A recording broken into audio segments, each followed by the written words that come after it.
One of the things Sony has going for it is it looks like the PS5 Pro is going to be the only new console that's really a new thing releasing this year.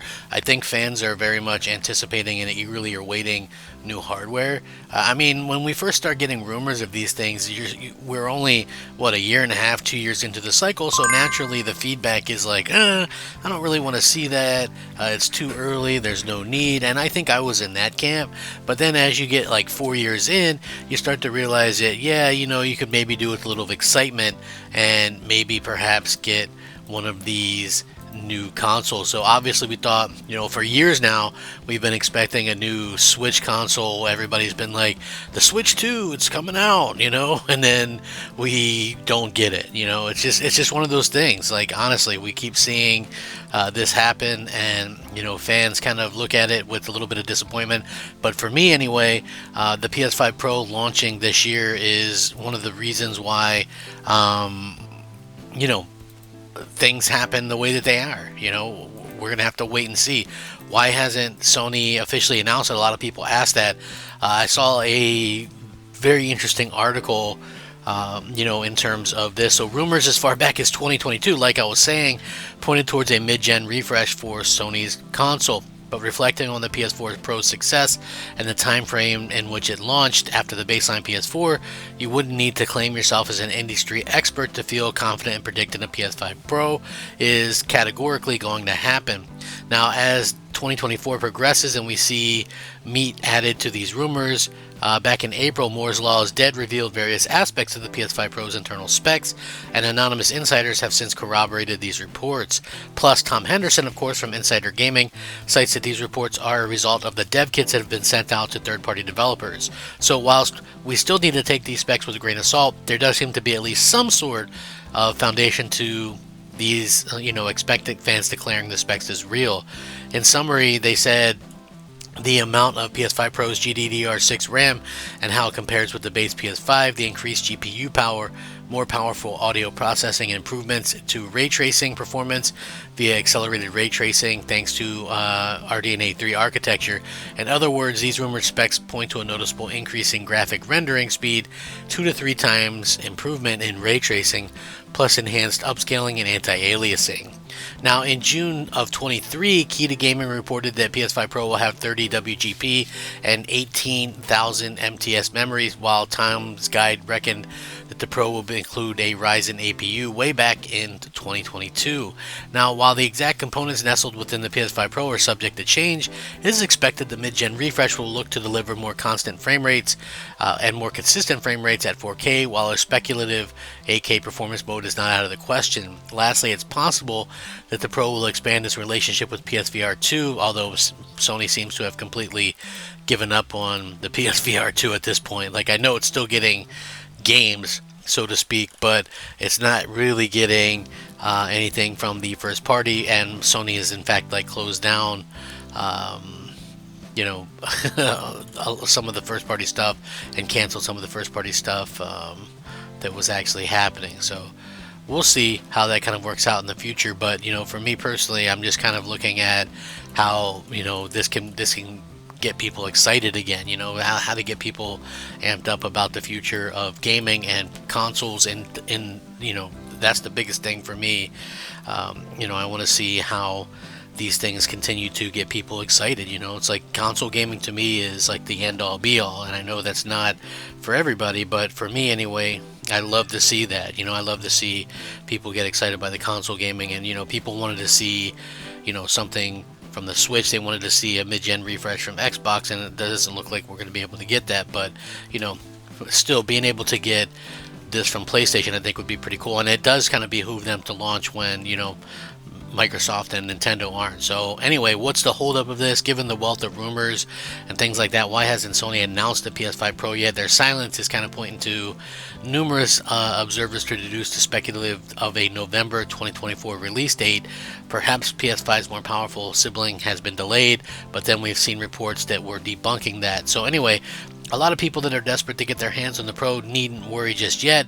The PS4 Pro was announced on September 7th, 2016, with the eventual release coming in November of that year, so there's no reason why this release strategy wouldn't work on the PS5 Pro too, meaning if Sony are still tight-lipped on the console come the end of September, that is more likely waiting till 2025. However, some are attending the Tokyo Game Show this year, which there's been a lot of rampant expectation that that would happen, which is which runs from September 26th through the 29th. And given that this is their first time attending in 5 years, that this could be the place where they chose to announce it. Or if they confirm it prior to the show, the Pro is coming in November, then Tokyo could be the venue that they discuss the console in greater detail, giving us a look at its refreshed design or even provide hands-on experiences to those attendees. So according to their article published in 2024, the sticking point could be games. Now it's believed dev kits were originally posted to first-party developers in September of 23, with third parties receiving theirs in January of 2024. This means that a significant number of developers have knowledge of the PS5 Pro's capabilities and will be creating games with the power in mind. That said, Insider Gaming goes on to clarify that all developers needed to submit applications supporting PS5 Pro to platform certification operations by July 30th, with an agreement already in place that games releasing after September 30th must be able to support PlayStation 5 Pro versions. This information, whilst reported by Insider Gaming, was released by Sony themselves to developers. The fact that they've done this certainly does hint at a console that has been delayed.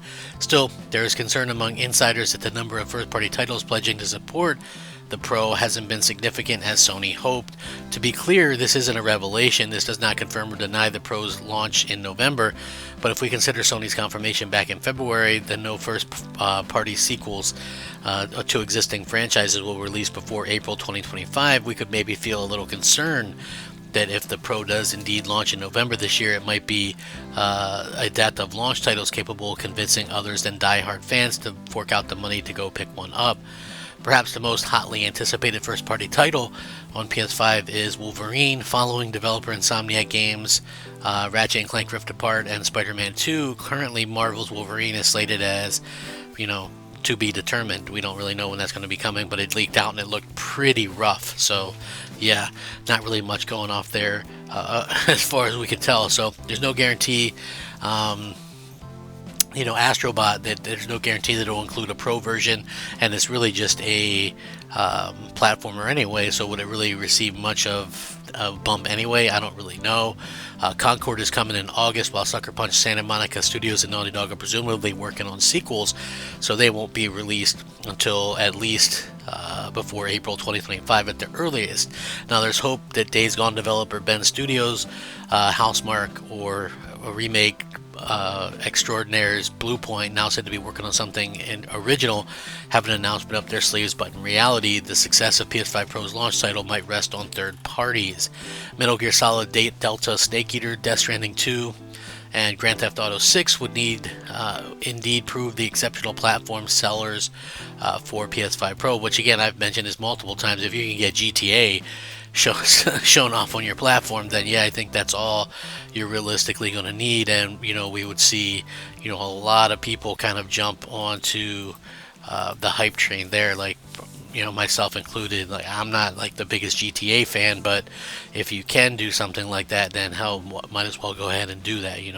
That's something that I always say. If you can go out there and make sure that you have the biggest game in history showcasing on your platform, then hey, you go ahead and do that. I think that's a very smart thing. But if Sony doesn't have a first-party ace up its sleeve in time for November 24, they could look to delay it. I think anything's possible at this point. It really kind of depends, but you would have to figure maybe Call of Duty supports it, something along those lines. We never know realistically what the future might hold, but it's always fun to kind of look and kind of see where these things are happening. So hopefully that is something that happens before too long, where we get a little bit more of concrete data on this. What is my thoughts on it? I still think that 70 to 30 percent chance. I think that's something that we see. 70% chance that we see it, 30% chance we don't, because it might get delayed at the end of the day, that's going to be really up to Sony to see what they want to do. If they want to be the only ones out there, I think you have to launch when you're the only ones out, and I think that's probably what we'll see from them this year in general. So, again, I'm excited to see what they have to offer, what it can do, and I'm sure many of you are too as well. But I'll link this article as well so you guys can check it out, and hopefully you guys can let me know what you can think. Any PlayStation fans out there, let me know. Are you guys interested in picking up this Pro? Are you not? Do you not care? Xbox fans, are you jealous about this thing? I don't know. We'll see. Anyway, I'm Crab Gamer. This is Crab Gamer Reviews. Thanks for watching. Rack 'em up. Crab Gamer out.